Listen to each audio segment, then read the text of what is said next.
মুখ্যমন্ত্রী যেরকম ঘুষখোর সেরকম মুখ্যমন্ত্রী সব নিচে লেভেলে চেলা চ্যামটা সব ঘুষখোর। হুমকি তো অবশ্যই এসছে, আমরা পৌঁছে দিয়েছি। আচ্ছা, বিজেপিটাই বুঝলেন কেন? তৃণমূলেরটাও তো বুঝতে পারতেন। তৃণমূলীরটা মোছা যাবে না, ওরা আগে থেকে এই কর্ম করে। তৃণমূলীরটা মোছা যাবে না। কেন খুব জোর হুমকি আসতে পারে? হ্যাঁ আসছে তো, আসবে, আরও আসবে। যেন নেটে ছেড়ে দেবেন না, হলে দিলে আবার দেখলি ছবি দেখলে আবার অসুবিধা আছে। আমার মতন কতই লোক আছে অভিযোগ ভাঙড় থানার মধ্যে করার আছে, কিন্তু তাদের সাহস নেই যে মিডিয়ার সামনে বলবো দুটো কথা। কেন আজকে মিডিয়ার সামনে বললে কালকে ধরা খেয়ে যেতে হবে রাস্তাঘাটে। আর আমার কিচ্ছু হয়ে গেলে আমার এই পিছনে 5টা বাচ্চা। 7টার মধ্যেই তো বেশি চান্স সিপিএম জিতবে। আচ্ছা, বলছেন যে যাদবপুর লোকসভায় সিপিএম জিততে পারে। হ্যাঁ, সিমেন্ট উঠু উঠলি তো ভালো তো। আমি এত বছর টিএমসি পার্টি করেও আজ পর্যন্ত ভোট দিয়েও আমি খুব খাটাখাটনি করেও আজ পর্যন্ত কিছু পাইনি, কিন্তু এই দিদির নিচনে যারা আছে তারা একদম পুরো হাঁসের মতন সব খেয়ে নিচ্ছে, আমাদের দিকেও তাকায় না। ভাঙড়ে তো এই যে জোট হওয়ার যে কথা ছিল, জোটটা তো হলো না, তাহলে এখন কি মনে হচ্ছে ভোটেরা কোন দিকে, মানুষ কাকে ভোট দেবে? হ্যাঁ, ভোট যে যার ইচ্ছে মতো দেবে। মানুষ সব ঘুষখোর চগল ঘর ভর্তি হয়ে গেছে। মুখ্যমন্ত্রী যেরকম ঘুষখোর সেরকম মুখ্যমন্ত্রী সব নিচে লেভেলে চেলা চ্যামটা সব ঘুষখোর। আইএসএফ সিপিএম জোটটা হলো না, বিধানসভায় তো আপনারা আইএসএফকে জিতিয়েছিলেন ভাঙড় থেকে, তো তাহলে এখন কি মনে হচ্ছে এই যে আইএসএফ আর সিপিএম একসঙ্গে লড়াই করে তারা জিতেছিল বিধানসভায়, এখন তারা আলাদা আলাদা লড়ছে লোকসভা নির্বাচনে, তো কোন দিকে ভাঙড়বাসীর ভোটটা যাবে? ভাঙড় আইএসএফ যে জিতবে। ভাঙড় থেকে বলছেন আইএসএফ বেশি ভোট পাবে? হ্যাঁ, আর সিপিএম যে লড়াই করছে, সিপিএম পুরো ওয়াল যাদবপুরি জেতার সম্ভাবনা বেশি। তো ভাঙড় তো যাদবপুর লোকসভার মধ্যেই পড়ছে, ভাঙড় থেকে সিপিএম ভোট পাবে? ভাঙড় তার এই একটা থানা থাকলে তার আইএসএফ তার জিততে পারবে না। পুরো যাদবপুর 7টা থানা মিলে তো একটা লোকসভা। বিধানসভা। হ্যাঁ, তা ওই 7টার মধ্যেই তো বেশি চান্স সিপিএম জিতবে। আচ্ছা, বলছেন যে যাদবপুর লোকসভায় সিপিএম জিততে পারে। হ্যাঁ, আর আইএসএফ আইএসএফ ভাঙড়ে 1-1। আচ্ছা, আইএসএফ শুধু ভাঙড়ে ভোট পাবে? হ্যাঁ, সিপিএম কি সিপিএম ভাঙড়ে ভোট পাবে? সিপিএম ভাঙড়ে ভোট পাবে, হ্যাঁ পাবে, সবাই কম বেশি পাবে, একেবারে কি সবার নীল থাকে? কে বেশি পাবে মনে হচ্ছে? বেশি আইএসএফ পাবে, আর সেকেন্ড সিপিএম। আর তৃণমূলের কোনো চান্স নেই বলছে? ও ধ্যাড় তৃণমূল পাবে না, না? ওদের কোনো ভোট নেই, ওরা সব ঘুষ করে হয়ে গেছে। এই সায়নী ঘোষ যে এত প্রচার করছেন, এত দৌড়াচ্ছেন, বলছেন ভোট পাবে না? সায়নী ঘোষ যতই দৌড়লি কি মানুষের মন কিছু জায়গা দিতে পারবে? মানুষের ভোট থাকে মনের ভেতর, মানুষের ভোট টাকায় থাকে। এই যে আইএসএফ সিপিএম জোটটা হলো না, তো এখন ভাঙড়বাসী কি ভাবছে, ভোটটা কোন দিকে যাবে তাদের? এখন সিপিএমের দিকে ইচ্ছে আছে তো, বুঝতে পারছেন? তা এখন আসন পড়ে গেলে এখন আস্তে আস্তে আবার তার চেষ্টা করতেই হবে তোলার জন্য, নাকি?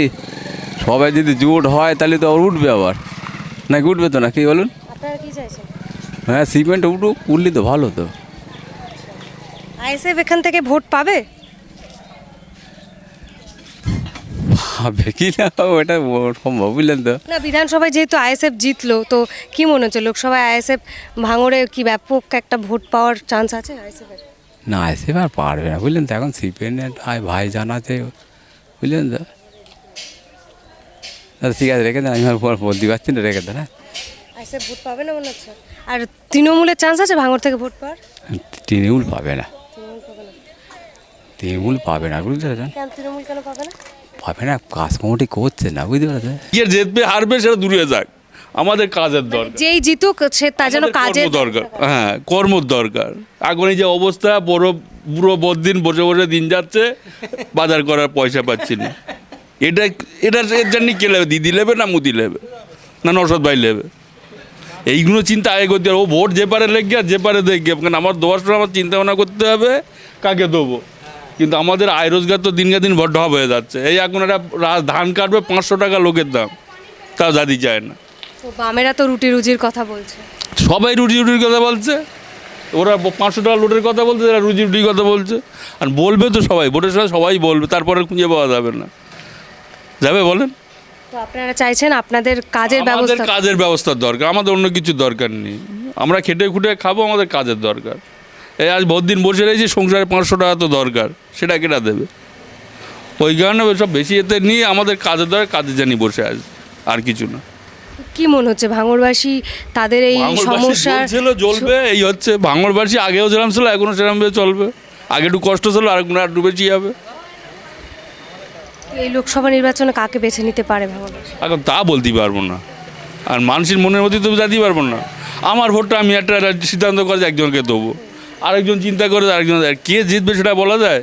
7টা বিধান ধরে থানা মিলিয়ে কার ভোট দেবে কী করে বলবো?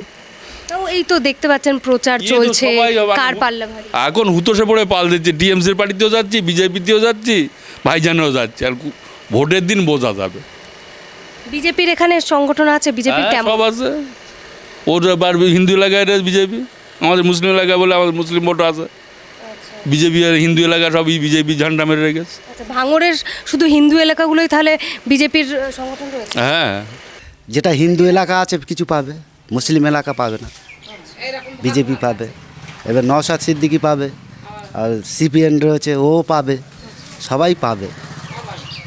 কেউ বেশি পাবে, কেউ কম পাবে। এবার আবার ভোট আবার কি হয় সেটা আবার দেখা যাক। এখন গিয়ে যেতে হবে কি না একেবারে বন্ধ হয়ে যাবে কিছু বলা যায় না। হাওয়া কি বলছে, ভোটের হাওয়া কি বলছে ভাঙড়ে?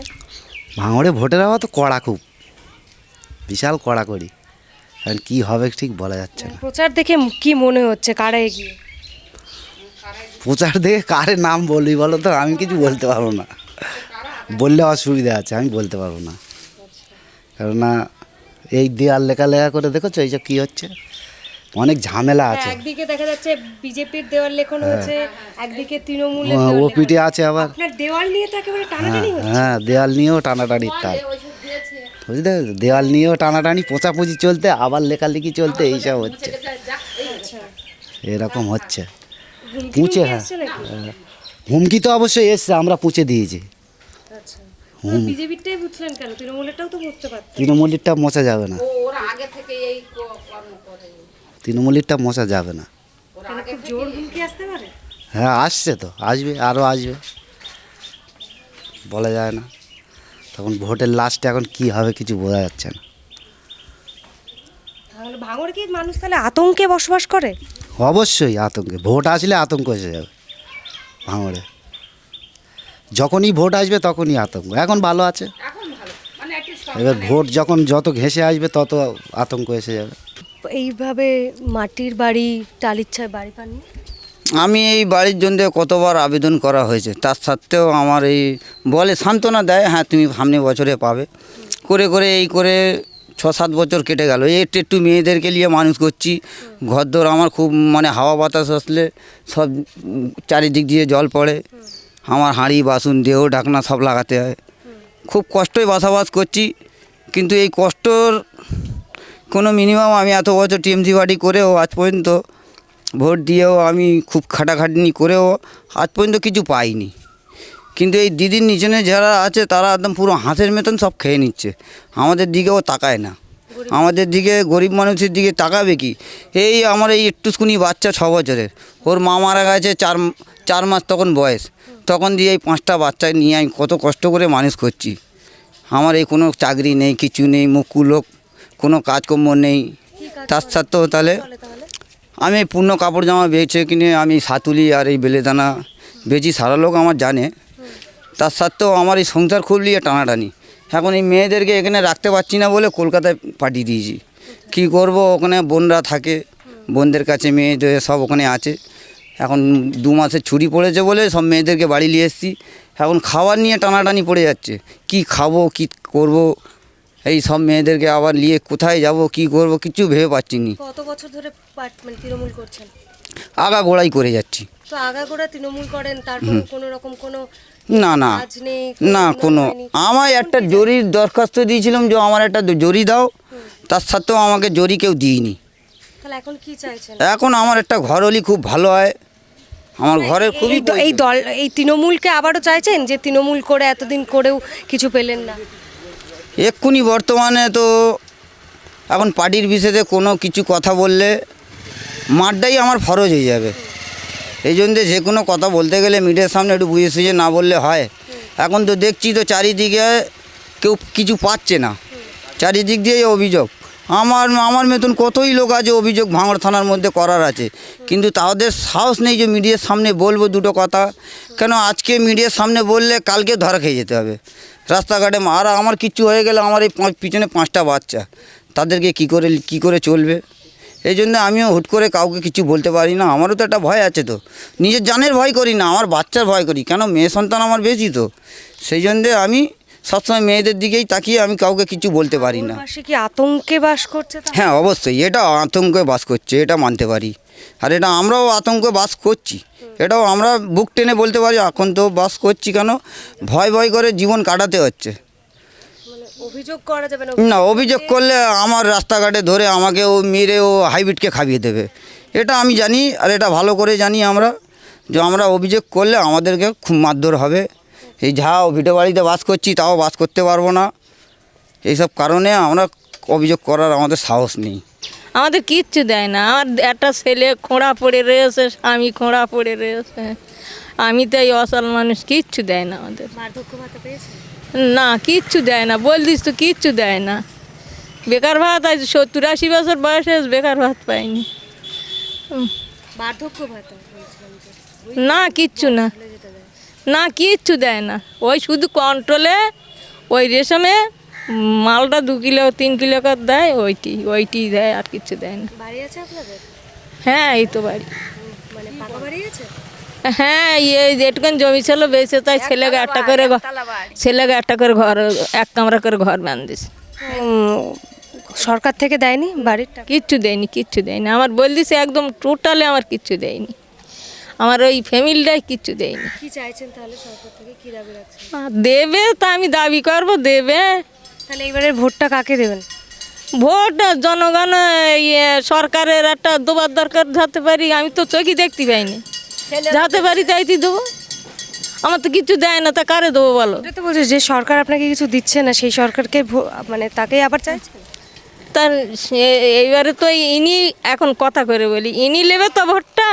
তাই ভোট লওয়া হয়ে গেলে আর আমার দেবে না, কিচ্ছু দেবে না, আর কিছু দেবে না। এইটি বলো দেবে? এইরকম করে ভোট লিখেছে, শুধু ভোট আমার হাত ধরে সব ভোট লেছে। বলে তোমার এইটা দেবো, ওইটা দেবো। হ্যাঁ, বলে তোমার এইটা দেবো, ওইটা দেবো, তোমার ঘর দেবো, তোমার বেকার ভাত দেবো। আমার কিচ্ছু দেয়। আর এখানে তো আইএসএফ বিধানসভায় জিতেছে। হ্যাঁ, ওই সব লিখে সব রেখে গেছে, আমি তো দেখতে পাইনি। হ্যাঁ, আমি বলি আমার জমি বেচা ঘর, আমি কারো লিখতে দেবো না, তা জোর করে কখন নুক্কে লিখে রেখে যাচ্ছে। হ্যাঁ, আর আপনাকে এই সকল বলে ভোটকে নিয়ে গেছে? ভোট ওই তৃণমূল না? হ্যাঁ, ওরাই ভোট লেচ্ছে, ধরে হাত ধরে আত্মীয় স্বজন করে তার আর ভোটটা লেচ্ছে। আমি তো চোখই দেখতে পাইনি, চোখই ঠাওয়ার পাইনি। আমরা তো জানি আইএসএফ এবং সিপিএম একসঙ্গে তো একটা ভাঙড়বাসীর সমর্থন করেছিল। আইএসএফ সিপিএমকে একসঙ্গে, তাদের তো একটা সংযুক্ত মোর্চার যে লড়াইটা হয়েছিল বিধানসভায় আমরা দেখেছিলাম, তৃণমূলের বিরুদ্ধে তারা লড়াই করেছিল। তো এবারে তাহলে লোকসভা নির্বাচনে তো আইএসএফ আর সিপিএম আলাদা করে লড়ছে, তাহলে ভাঙড়বাসীর ভোটটা কোন দিকে যাবে, আইএসএফের দিকে না সিপিএমের দিকে? সেটা তো এখন নিজের থেকে বলতে পারছি না, তবে মানুষের মধ্যে মনে হচ্ছে এখন সিপিএমের দিকে আবহাওয়াটা খুব ভালো আছে।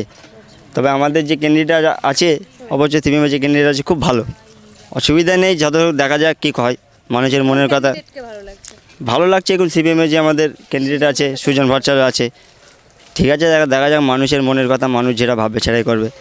এই ভাঙড়ের হাওয়া বলছে লোকসভায় সিপিএম ভোট পাবে ভাঙড় থেকে। অবশ্যই ভাঙড় থেকে তো সিপিএম অবশ্যই ভোট পাবে। তবে একটা জিনিস, মানুষের লোকসভা ভোটটা মানুষকে নিজের থেকে ভালো করে দেখেই দেওয়া উচিত। সবসময় লোকসভা ভোটটা হলো লোকসভা ভোটটা এমন একটা জিনিস, নিজেরই এই ভোটটাই সবথেকে বড় জিনিস। যে ভালোভাবে দেবে সে ভালোভাবে থাকতে পারবে, যে ভেবেচিন্তে দেওয়ারই এটাই হলো সবথেকে বড় কথা। ভেবেচিন্তে দেওয়ার জিনিসটা হলো লোকসভা ভোট। তবে একটা জিনিস, আমাদের এদিকে সিপিএম হিসেবে অনেক দিন থেকেই সব বয়স্ক লোকেরা আছে, জায়গা দিক নেতৃত্বে ছেলে, আমাদের মতন ইয়ং ছেলেরা বহু আছে।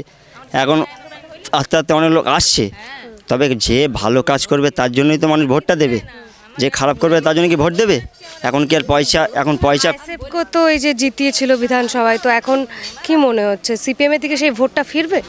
একটা জিনিস ছিল, জোট ছিল অবশ্যই, কিন্তু এবারে কী হলো সে সবাই আমরা তো নিচের লেভেলের লোক, আমরা বলতে পারবো না গো।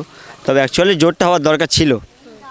এবার লোকসভা ভোটে অবশ্য জোট হওয়ার দরকার ছিল। এবার ওপর থেকে কী ভাবলো সেটা তারা বলতে পারবে, সেটা তো আমরা বলতে পারবো না। তবে এবার ঝাঁসেই লড়া, নিজের লড়ুক, আর কি করা যাবে। কাকে চাইবো এখন যা প্রতিষ্ঠান হিসেবে তোমার হচ্ছে কি, এক্ষুনি ধরো আমাদের 2021 সালে আইএসএফ এসছে, 2021 থেকে আমরা আইএসএফ করছি। এর আগে তো আমাদের টিএমসি ছিল, সে টিএমসিও কোনো কাজ করেনি। স্বয়ং খুদ আরাবুল এসে আমাদের বলে দিয়েছে যে এবারে আমার ইলেকশনে জিতলে তখন আমরা একটা দেখবো। সে আরাবুল জিতে চলে গেল, কোনো কাজ হলো না। রেজাউল এলো, কোনো কাজ হলো না। রাজ্জাক মন্ত্রী এলো, সেই একই সমস্যা, ধার যেমন হয়ে যায়, দেতা হয়ে যায়, চলে গেছে। আর এবারে তোমরা তো আইএসএফ করেছি, আর এখন বলছে যে আইএসএফ করেছো, আমরা তোমাদের রাস্তাই দেবো না। সেই হিসেবে আমরা জোর করে নিজের একটা মেহমত খরচা করে আমরা নিজেরাই ইট ফেলেছি। কিছু জায়গায় মিডিয়া দেখতে পারবে যে আমরা নিজেরা রাস্তা গাঁটির পাশে ইট কিনে রাস্তায় ফেলে মোটামুটি কোনো রকমের চলার মতন করে নিয়েছি। সেই পর্যন্তই আছে। তারপরে এই কিছুটা কাজ হলে সেটা অর্ধেক ইট দিয়েছে। তো এবারে যে লোকসভা নির্বাচনে আইএসএফ আর বামেদের জোট হওয়ার কথা ছিল, সেটা তো হয়নি। তো তাহলে আপনারা এবার তাহলে কি ভাবছেন, আপনাদের সমর্থনটা এবার কোন দিকে? সমর্থন দেখা যাক, আইএসএফ আর একটা বার জিতিয়ে দেখা যাক কতটা কাজ করতে পারে। একটা বার জিতিয়েছি, তাকে ভোট দিয়ে জিতিয়েছি, তার নামে যা অভিযোগ মামলা চলছে, সে আমাদের রাস্তার জনসাধারণ মানুষের কাজ করবে না, তার নিজের সামলাবে। তার একটা জায়গা উঠতে গেলে একটু সাপোর্ট দিতে হয়। সাপোর্ট দেওয়া যেমন তার তো উল্টো ফেলে দিচ্ছে, মানে এমন কেস দিচ্ছে, সে কেসগুলো সামলাবে না। ওরকম এটা তো লোকসভা নির্বাচন, এটা সংসদে যাওয়ার বিষয়, আপনাদের কথা তুলে ধরার বিষয়। তো সংসদে আপনারা কাকে পাঠাতে চাইছেন? এখানে যেমন এটা তো যাদবপুর লোকসভা কেন্দ্রের মধ্যে, তো আপনাদের যেমন আইএসএফ এর থেকে আলাদা প্রার্থী হয়েছে, সিপিএম এর আলাদা প্রার্থী সৃজন ভট্টাচার্য, আইএসএফ এর নূর আলম। তো কাকে আপনারা তাহলে চাইছেন? সমর্থনটা আইএসএফ এর দিকে নাকি সিপিএম এর দিকে? না, আইএসএফ হলে আমাদের একটু ভালো হয়, কারণ আইএসএফ আর একটা বার আমরা দেখতে চাই। কারণ আইএসএফ এমন একটা মানে দল, কোনো জাত বলে নয়, কোনো বলে নয়, যা শুধু সাধারণত জনসাধারণের কাজের জন্য দলটা তৈরি করা। অত 2021 সালে এসে, তার আগে তো আমরা তো অত চাপ দেয়নি, যথেষ্ট ভালো ছিল। তা আইএসএফ এমন একটা লোক আমাদের সামনে আছে, যেমন এমএলএ নওশাদ সিদ্দিক, ওর তো খারাপ বলা যাবে না, ওর যে খারাপ তো করে দিচ্ছি আমরা। যেমন কোনো একটা কাজ করার জাগে তার পিছনে আমরা সাপোর্ট দিচ্ছি, সাপোর্টটা আমাদের আর করতে দিচ্ছে না। মানে এমন লোক এসে আমাদের বাধা দিচ্ছে, বাড়ি এসে হুমকি দিচ্ছে যে এই কাজ করবে না, ওই কাজ করবে না। সেই সময় আমরা যেতে পারিনি, নওশাদ সিদ্দিক একলা পড়ে যাচ্ছে। এবারে ওর মধ্যে এবার এমন কেস দিচ্ছে ভাইজানের উপরে, সে কেস সামলাবে না, আমাদের রাস্তা ঠিক করবে। কিছু লোক আছে বলছে যে তোমার নওশাদ সিদ্দিক এই তো 3 বছর হয়ে গেল, কি কাজ করেছে। কিছু লোক বলছে, এরা আমি বলছি না, কিছু আমরা চলাফেরা করি তো, তারাই বলছে যে 3 বছর তোমার নওশাদ সিদ্দিক এসছে, কী কাজ করেছে। তার 3 বছর তার নামে কটা কেস এসছে সেটা হিসেব করে না। কিন্তু আমার যখন সর্বপ্রথম আরাবুল এসেছিল, তার নামে কটা কেস ছিল সর্বপ্রথম 2011 না 2012, তখন কটা কেস ছিল। আর নওশাদ সিদ্দিক 2021 এসে 3 বছর 30টা কেস হয়ে গেছে। সে কেস সামলাবেন, আমাদের রাস্তা ঠিক করবে। কথায় বলে কি জানেন, যে নরের মন নড়ায়, নারায়ণ পায়নি, তাহলে মানুষের মন কি করে পাওয়া যাবে? কি মনে হচ্ছে এখন ভাঙড়ের এখন কি বলি পরিস্থিতি বলুন তো?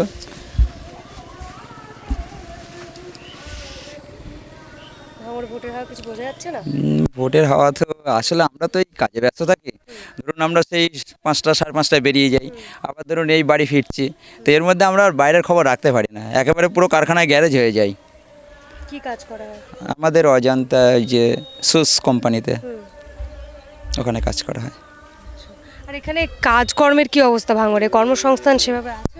কর্মসংস্থান তো দেখতেই পাচ্ছেন, আর কি বলবো। কি কর্মসংস্থান করে মানুষজনের চলে, কি কাজকর্ম করে? এই চলছে এইভাবে, আমরা যেমন যাচ্ছি অল্প রোজে কাজ করে আসছি, যেভাবে রুজি রোজগার চলছে, এই চলছে। অল্প ইনকামে সংসার চালাতে হচ্ছে, ধার দেনা হয়ে যাচ্ছে, এই সব হচ্ছে। তো মানে এইভাবে তো চলে না। তাহলে আপনারা কি চাইছেন, কোন সরকারকে চাইছেন, মানে কীরকম সরকার চাইছেন যেটাতে আপনাদের উন্নয়ন হবে? এই যে সরকারি হোক, যাদের থেকে আমরা উপকৃত হব সেই সরকারই ভালো। এবার যিনি আসবেন তিনিই ভালো। এই ভাঙড়ে কি উন্নয়ন দরকার কি চাইছেন? ভাঙড়ে তো রাস্তাঘাট তো আগেই তো দরকার, একটা হসপিটাল হলে খুব ভালো হয়। তারপরে কর্মস্থান, আমাদের যা কর্মস্থান আগে কাজকর্ম করতাম সে এখন সেসব বন্ধ হয়ে গেছে, গিয়ে আমরা এখন বাইরে কাজে যাচ্ছি। আগে আমরা ওই হচ্ছে দাঁড়িপাল্লা, উমাচরণ কর্মকার যে দাঁড়িপাল্লা, মানে যেটা ব্যালেন্স ওটা ওজন করার ব্যালেন্স, ওটা কর্মকারের ওটা করে নিয়ে আমরা মহাজন বাড়িতে দিয়ে আসতাম। সেই ব্যবসাটা ওই কম্পিউটার পাল্লা উঠে আমাদের ব্যবসা বন্ধ হয়ে গেছে, গিয়ে এখন আমাদের সব কর্মস্থান বাইরে হয়ে গেছে। এখন ওই অজান্তা জুতো কোম্পানিতে যাচ্ছি, এই নিয়ে পেটের এতে খুব কষ্ট করে সংসার চলে। ছেলে মেয়ে পড়াশুনো করতে গেলেও খুব কষ্ট। সরকারের কাছে কর্মসংস্থানের দাবি রাখছেন? হ্যাঁ, কর্মসংস্থান অবশ্যই তো, এর দুটো একটা কাছাকাছি কারখানা হলে আমাদের একটু সুবিধা হয় কাজ করতে। বলছি যে গত মানে এই যে বিধানসভা নির্বাচন গেল 21-এ, তখন তো আইএসএফ ভাঙড় থেকে জিতলো। আইএসএফ এবং বামেরা তখন একসঙ্গে লড়াই করেছিল। এখন তো আইএসএফ এবং বামেদের জোট হয়নি, তারা আলাদা আলাদা লড়ছে। তো কি মনে হচ্ছে ভাঙড়ে সমর্থনটা কোন দিকে মানুষের, আইএসএফ নাকি বামেদের দিকে? এখন তো দেখছি বামেদের দিকে একটু সমর্থনটা জোর আছে, সেটাই দেখছি। সিপিএম বেশি ভোট পাবে মনে হচ্ছে সেইটাই তো এখন। আইএসএফ থেকে সিপিএম বেশি ভোট পাবে বলে মনে হচ্ছে। আমরা কারখানাতে যাচ্ছি, তৃণমূলের আর দেখুন আমরা হচ্ছে ভোরে বেরিয়ে যাই, সন্ধেবেলা আসি, সেরকম তো বুঝি না। এই রাস্তাঘাটে যা দেখছি এখন, যতটুকু দেখছি এইটাই। ওই বুঝছি আগে আইএসএফ ছিল, আইএসএফ নিয়ে মাকা হতো, এখন সিপিএম এসছে, জোট ভেঙে গেছে, এখন দেখছি সবাই সিপিএম নিয়ে আলোচনা করছে, এইটাই।